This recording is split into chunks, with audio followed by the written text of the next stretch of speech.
दोस्तों, कभी सोचा है कि हमारे लिए जो चीजें मामूली हैं, जो हम बिना सोचे समझे फेंक देते हैं, वही किसी और के लिए जीवन का सहारा हो सकती हैं। सोचिए, आपके सामने एक बच्चा आकर कहे कि साहब ये मत खाइए, ये हमारे लिए है। अगर आपने खा लिया तो आज हम भूखे सो जाएंगे। क्या गुजरेगी आपके दिल पर? यकीन मानिए दोस्तों, ये कोई फिल्मी डायलॉग नहीं है, बल्कि एक हकीकत है। आज की यह कहानी आपको अंदर तक झकझोर देगी।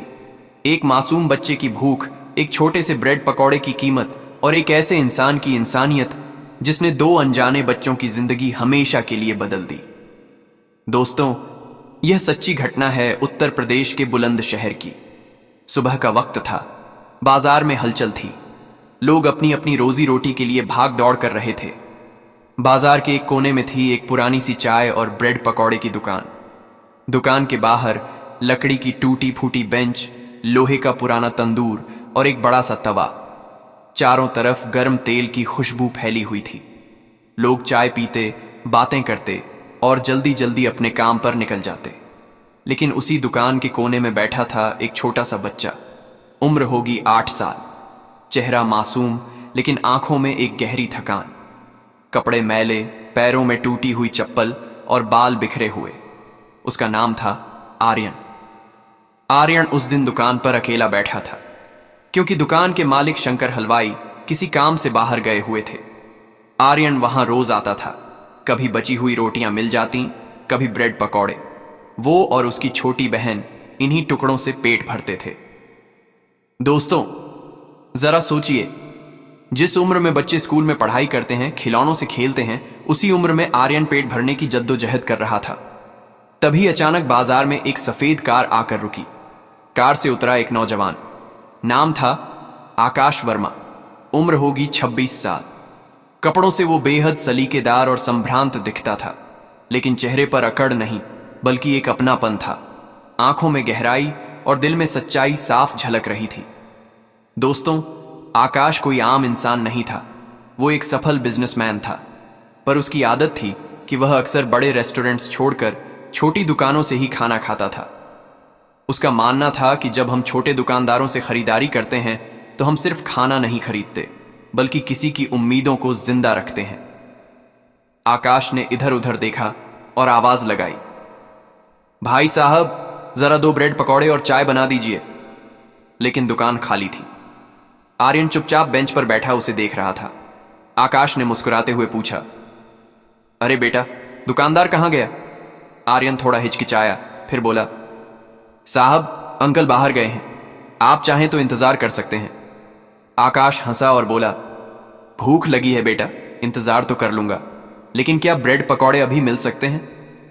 दोस्तों, जरा सोचिए, इस सवाल का जवाब कितना आसान होना चाहिए था, लेकिन जो जवाब आर्यन ने दिया उसने आकाश की जिंदगी बदल दी।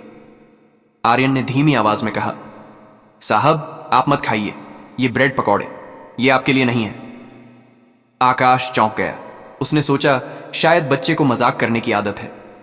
वो हल्की मुस्कान के साथ बोला, क्यों बेटा, इनमें कुछ खराबी है क्या? आर्यन की आंखों में आंसू भर आए। उसने कांपती आवाज में कहा, नहीं साहब, खराब नहीं है, लेकिन अगर आपने खा लिए तो आज मैं और मेरी बहन शायद भूखे सो जाएंगे। दोस्तों, जरा सोचिए, उस पल आकाश के दिल पर क्या गुजरी होगी। एक बच्चा जो खुद भूखा है, दूसरों को रोक रहा है ताकि उसकी बहन को खाना मिल सके। आकाश वहीं बेंच पर उसके पास बैठ गया। उसने नरमी से पूछा, बेटा, तुम कौन हो और ये दुकान तुम्हारे पापा की है क्या? आर्यन कुछ देर चुप रहा, फिर बोला, नहीं साहब, ये दुकान शंकर हलवाई अंकल की है। वो हमें रोज बचा खुचा दे देते हैं। मेरे पापा अब कहीं काम नहीं करते। मम्मी को कैंसर था, वो 1 साल पहले चली गई। पापा उसके बाद बहुत बदल गए। ज्यादातर टाइम शराब पीते हैं और कई कई दिन घर ही नहीं आते। मैं और मेरी छोटी बहन, हम दोनों ऐसे ही दिन काट रहे हैं। स्कूल भी छूट गया है, पर क्या करें, उसे भूख बहुत लगती है। दोस्तों, यह सुनते ही आकाश की आंखें भर आईं। उसने जेब से रुमाल निकाला और अपने आंसू छिपाते हुए बोला, बेटा, सबसे पहले तो ये ब्रेड पकौड़े तुम खाओ और तुम्हारी बहन को भी खिलाओ। दुकानदार आएगा तो मैं पैसे दे दूंगा। आर्यन ने हाथ जोड़कर कहा, नहीं साहब, आप मत दीजिए। अंकल वैसे ही हमें दे देते हैं, आप क्यों खर्च करोगे? लेकिन आकाश जिद पर अड़ा रहा। उसने प्यार से कहा, बेटा, भगवान ने मुझे इसी दिन के लिए थोड़ा ज्यादा दिया है ताकि मैं ऐसे बच्चों के लिए कुछ कर सकूं। दोस्तों, जैसे ही आकाश वर्मा ने आर्यन और राधिका की मदद की, उनकी दुनिया बदलने लगी। लेकिन याद रखिए, बदलाव कभी एक पल में नहीं आता। यही वह समय था जब असली संघर्ष और मेहनत की कहानी शुरू हुई। आर्यन और राधिका अब अकेले नहीं थे। अम्मा की देखभाल में आकाश की मदद से उन्होंने रोजाना स्कूल जाना शुरू किया। लेकिन शुरुआती दिन बहुत मुश्किल थे। दोस्तों, आप सोच सकते हैं कि बिना पैसे, बिना सही कपड़ों और बिना किसी मार्गदर्शन के स्कूल जाना कितना चुनौतीपूर्ण हो सकता है। आर्यन अक्सर स्कूल जाते समय अपने जूते में छेद देखकर शर्मिंदा हो जाता और राधिका छोटी छोटी चीजों के लिए भी परेशान होती। लेकिन आकाश ने उन्हें सिखाया कि संघर्ष ही इंसान को मजबूत बनाता है। उसने बच्चों के लिए नए कपड़े और जूते दिलाए और हर दिन उनका होमवर्क देखा। दोस्तों, ये सिर्फ मदद नहीं थी, ये बच्चों को जीवन का भरोसा और आत्मसम्मान लौटाने वाली पहली किरण थी। उसी बीच महेंद्र, बच्चों के पिता, अपनी आदतों में पूरी तरह से डूबा हुआ था। शराब ने उसकी जिंदगी पर कब्जा कर रखा था। कभी कभी वह रातों में घर नहीं आता और आर्यन और राधिका भूखे सो जाते। आकाश ने महेंद्र से कई बार बात की, लेकिन उसका व्यवहार पूरी तरह बदलने को तैयार नहीं था। दोस्तों, ऐसे लोग जिन्हें हमने देखा और जिन्हें हमने जाना, कभी कभी अपने अतीत और दुखों के कारण बदलाव को स्वीकार नहीं करते। लेकिन आकाश ने हार नहीं मानी।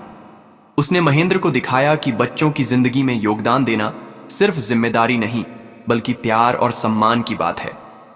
उसने महेंद्र से कहा, आपके बच्चे आपके जीवन का सबसे बड़ा हिस्सा हैं। अगर आप अब बदलेंगे तो न सिर्फ उनकी जिंदगी बल्कि आपकी भी रोशनी लौटेगी। धीरे धीरे महेंद्र ने बदलाव की शुरुआत की। पहले वह छोटे छोटे काम करने लगा, घर आकर बच्चों के साथ समय बिताने लगा। दोस्तों, यह बिल्कुल आसान नहीं था। पुराने आदतें, शराब की आदत और निराशा एक साथ थीं। लेकिन बच्चों की मासूम मुस्कान और आकाश की प्रेरणा ने उसे हर दिन मजबूत किया। आर्यन और राधिका भी इस बदलाव को महसूस कर रहे थे।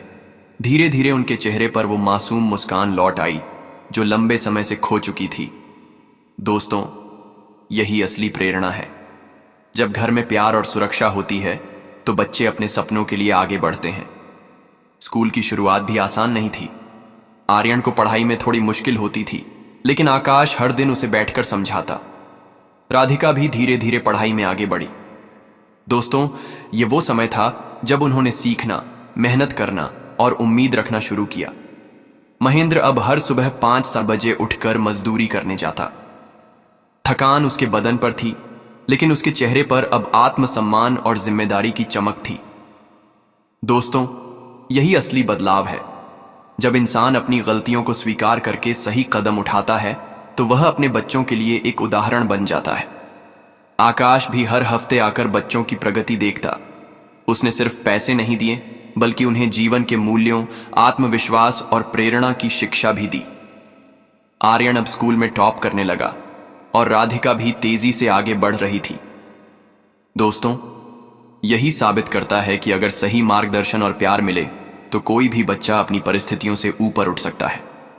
समय बीतता गया और महेंद्र ने अपनी आदतों को पूरी तरह बदल लिया। अब वह बच्चों के लिए मेहनत करता, उन्हें सिखाता और उनकी जरूरतों का ध्यान रखता। दोस्तों, यह देखना किसी के लिए भी भावुक करने वाला था। वह पिता जो कभी नशे में लिपटा रहता था, अब बच्चों के लिए सच्चा पिता और मार्गदर्शक बन चुका था। एक दिन आकाश ने देखा कि आर्यन और राधिका अब अपनी पढ़ाई में इतने आगे बढ़ चुके थे कि उन्होंने अपने दोस्तों के लिए भी प्रेरणा बनना शुरू कर दिया। वह गली के अन्य बच्चों को पढ़ाने लगे, उन्हें किताबें दे रहे थे और स्कूल के महत्व को समझा रहे थे। दोस्तों, यही वह पल था जब यह साबित हुआ कि एक नेक इंसान की मदद बच्चों के जीवन में कितनी बड़ी क्रांति ला सकती है। आर्यन ने अपनी पहली परीक्षा में टॉप किया और राधिका ने कला और संगीत में खुद को साबित किया। महेंद्र अब उनके लिए प्रेरणा बन चुका था और आकाश वर्मा की मदद ने यह दिखा दिया कि एक इंसान का बदलाव पूरे परिवार की जिंदगी बदल सकता है। दोस्तों, यही वह कहानी है जो हमें सिखाती है कि अगर हम किसी की मदद करें तो न केवल उसका आज बदलता है बल्कि उसका भविष्य और समाज पर भी गहरा असर पड़ता है। आर्यन और राधिका अब एक नई उम्मीद और आत्मविश्वास के साथ अपने सपनों की ओर बढ़ रहे थे। महेंद्र का बदलाव भी यही दिखाता है कि हर इंसान में सुधार और बदलाव की क्षमता होती है, बस जरूरत होती है सही मार्गदर्शन और सच्ची प्रेरणा की। दोस्तों, यही वह संदेश है जिसे हम सबको अपने जीवन में अपनाना चाहिए। दोस्तों, अब कहानी अपने अंतिम पड़ाव पर पहुंच चुकी है। हम वहीं लौटते हैं जहां आर्यन और राधिका की जिंदगी बदलने वाली थी। पिछले कुछ हफ्तों में उनके जीवन में जो बदलाव आया वह किसी चमत्कार से कम नहीं था। आकाश वर्मा, वह युवा नेक दिल इंसान जिसने पहली बार उनकी जिंदगी में कदम रखा था, अब उनके लिए सिर्फ मददगार नहीं बल्कि एक तरह का मार्गदर्शक बन चुका था। दोस्तों, सोचिए, एक 8 साल का बच्चा जिसकी आंखों में बस भूख और डर था, और उसकी छोटी बहन जो अक्सर रात भर खाली पेट सोती थी, अब अपने घर में बैठकर पढ़ाई कर रहे हैं। यह घर कोई आलीशान महल नहीं था, लेकिन यहां रोशनी थी, केवल बिजली की लाइट की नहीं बल्कि उम्मीद और प्यार की। आर्यन और राधिका की हालत पहले कितनी दयनीय थी, यह शायद ही कोई महसूस कर पाए। टीन की झोपड़ियां, मिट्टी की दीवारें, टूटी बिस्तर की बोरी, और उनके पिता महेंद्र शराब में डूबा हुआ अक्सर घर पर नहीं रहता। दोस्तों, यह वही हालत थी जिसमें आकाश ने पहली बार बच्चों से मुलाकात की थी। लेकिन वही मुलाकात, वही पांव रोटी की कहानी बच्चों की जिंदगी का टर्निंग पॉइंट बन गई। आकाश ने न सिर्फ उनके लिए खाना दिया बल्कि भरोसा दिया कि कोई उनके लिए खड़ा है। दोस्तों, अब चलिए देखते हैं कि कैसे महेंद्र ने खुद में बदलाव किया और बच्चों का जीवन पूरी तरह से बदल गया। शुरुआत में महेंद्र ने अपने बच्चों से दूरी बना ली थी। मां के निधन और अपने दुहक में खोकर उसने शराब में ही आराम ढूंढा। लेकिन जब उसने देखा कि उसके बच्चे पढ़ाई कर रहे हैं, उनके हाथों में पेन है, उनकी आंखों में चमक है, तो उसके अंदर भी कुछ जाग गया। हर सुबह वह अब 5 बजे उठता, कंस्ट्रक्शन साइट पर मेहनत करता, हाथों में छाले, बदन पर थकावट, लेकिन उसकी आंखों में अब लालिमा नहीं थी। अब उसकी आंखों में बच्चों के लिए जिम्मेदारी और प्यार की चमक थी। दोस्तों, यह बदलाव अचानक नहीं हुआ, यह एक लंबी प्रक्रिया थी। आकाश की मदद और बच्चों के विश्वास ने महेंद्र को धीरे धीरे एहसास दिलाया कि वह सिर्फ अपने दुहक में फंसा नहीं है, बल्कि उसके बच्चे भी उसकी जरूरत में हैं। आर्यन और राधिका की पढ़ाई भी इस बदलाव की कहानी कहती थी। पहले वे स्कूल से छूट गए थे, अब रोज स्कूल जाते, टिफिन में अम्मा का हाथों से बना खाना, साफ कपड़े और पढ़ाई की एक नई दुनिया। आर्यन अब इंटर कॉलेज में पहुंच चुका था। राधिका स्कूल में तेजी से आगे बढ़ रही थी। उनके चेहरे पर वही मासूम मुस्कान लौट आई थी जो कभी खो चुकी थी। दोस्तों, सोचिए कितनी ताकत होती है इस छोटे बदलाव में। एक इंसान की संवेदनशीलता, एक फरिश्ते जैसा कदम जिसने बच्चों को जीने का हौसला दिया। अब महेंद्र खुद भी बच्चों के लिए जिम्मेदार पिता बन चुका था। वह उनके होमवर्क में मदद करता, उनके पैरों की धूल साफ करता और कभी कभी उनकी छोटी छोटी खुशियों के लिए कुछ लाता, चॉकलेट, पेन या राधिका के लिए छोटी रबर। हर दिन वह बच्चों के लिए जीता। दोस्तों, यही वह ताकत है जिसे हम इंसानियत कहते हैं।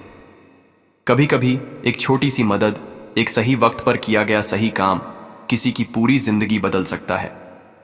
फिर आया वो दिन जब आकाश दोबारा उन बच्चों से मिलने गया। उसके हाथ में बैग था, किताबें, नई वर्दियां और जरूरी सामान। लेकिन जब उसने झोपड़ी के पास कदम रखा तो वह खुद रुक गया। झोपड़ी के बाहर महेंद्र बैठा था, मिट्टी से सने हाथ, माथे पर पसीना, लेकिन आंखों में आत्मसम्मान की चमक। आर्यन पास में बैठा होमवर्क कर रहा था और राधिका अपने पिता के कंधे से लिपटी थी। दोस्तों, यह दृश्य किसी फिल्म का क्लाइमेक्स नहीं बल्कि असली जिंदगी की जीत थी। आकाश ने धीरे से कहा, महेंद्र जी। महेंद्र उठकर खड़ा हुआ। उसने झिझकते हुए कहा, साहब, आपने इतने दिन बाद भी याद रखा। आकाश मुस्कुराया, याद नहीं छोड़ा था, मैं देखना चाहता था कि आपने वादा निभाया या नहीं। महेंद्र की आंखें नम हो गईं। उसने जवाब दिया, साहब, मैं आज खुद को इंसान बनाने की कोशिश कर रहा हूं। और यह सब सिर्फ आपकी वजह से है। अगर आप उस दिन नहीं आते तो शायद मैं अभी भी कहीं नशे में पड़ा होता और बच्चे फुटपाथ पर होते। आकाश ने तुरंत उसे थाम लिया। नहीं महेंद्र जी, आप जो कर रहे हैं वह दुनिया का सबसे बड़ा काम है। मैं बस एक जरिया था। असली बदलाव आपने खुद किया है। दोस्तों, यही वो पल था जब महेंद्र को समझ आया कि असली जिम्मेदारी, सच्चा प्यार और असली पिता वही है जो अपनी गलती को स्वीकार कर बच्चों के लिए जीता है। आर्यन और राधिका की आंखों में डर नहीं था, बल्कि प्यार और सुरक्षा की चमक थी। उनकी जिंदगी अब सुरक्षित थी। आकाश ने उन्हें आश्वासन दिया कि जब तक वह जिंदा रहेगा बच्चों के साथ रहेगा। और फिर वही मासूम मुस्कान जो खो चुकी थी अब उनके चेहरे पर हमेशा के लिए लौट आई। महेंद्र ने हर सुबह भगवान के सामने सिर झुकाकर कहा, ऊपर वाले, आज मेरी मेहनत चले, कोई बहाना नहीं। दोस्तों, यह कहानी सिर्फ बच्चों की नहीं है, यह हर उस इंसान की है जो किसी की मदद करके किसी की जिंदगी बदल सकता है। एक इंसान की संवेदनशीलता, एक छोटे कदम का असर कभी कभी चमत्कार के बराबर होता है। फेयरवेल पार्टी में जब आर्यन ने मंच पर खड़े होकर अपनी कहानी साझा की तो पूरा हॉल मौन था। उसने कहा, मैं वही बच्चा हूं जो भूखा था, वही बच्चा जो अपने पिता की टूटी आदतों से घिरा हुआ था। लेकिन एक फरिश्ते ने हमारी जिंदगी बदल दी। हमें सिर्फ खाना नहीं मिला, हमें जीने की वजह मिली। आज मैं जिस मंच पर खड़ा हूं वह सिर्फ मेरी मेहनत का नहीं, बल्कि उस इंसान की संवेदनशीलता का फल है। पूरा हॉल तालियों से गूंज उठा। कहीं पीछे खड़ा आकाश वर्मा अपनी आंखों से आंसू पोंछ रहा था। दोस्तों, गरीबी सिर्फ पैसों की नहीं होती, यह हालात की मजबूरी और समाज की बेरुखी भी होती है। लेकिन अगर कोई इंसान किसी भूखे बच्चे को देखता है, उसके लिए खड़ा होता है, तो वह सिर्फ खाना नहीं देता, वह जीने की वजह देता है। अब सवाल आपसे, अगर आप आकाश की जगह होते, क्या आप भी उस बच्चे की तकलीफ महसूस कर पाते? क्या आप भी किसी की जिंदगी बदलने की हिम्मत दिखा पाते, या फिर दुनिया की तरह अनदेखा कर देते? सोचिए, एक छोटी मदद, एक सही समय पर किया गया सही काम किसी की पूरी जिंदगी बदल सकता है। और यही है इस कहानी का सबसे बड़ा संदेश। भार दोस्तों, यदि यह कहानी आपके दिल को छू गई हो तो इसे अपने दोस्तों के साथ जरूर शेयर करें, लाइक करें और कमेंट में बताएं कि आप ऐसे बदलाव के लिए क्या कर सकते हैं। याद रखिए, दुनिया में सबसे बड़ा फरिश्ता वही है जो भूखे को खाना दे, बेसहारे को सहारा दे और टूटे हुए दिल को फिर से जीने की उम्मीद दे। जय हिंद, जय भारत।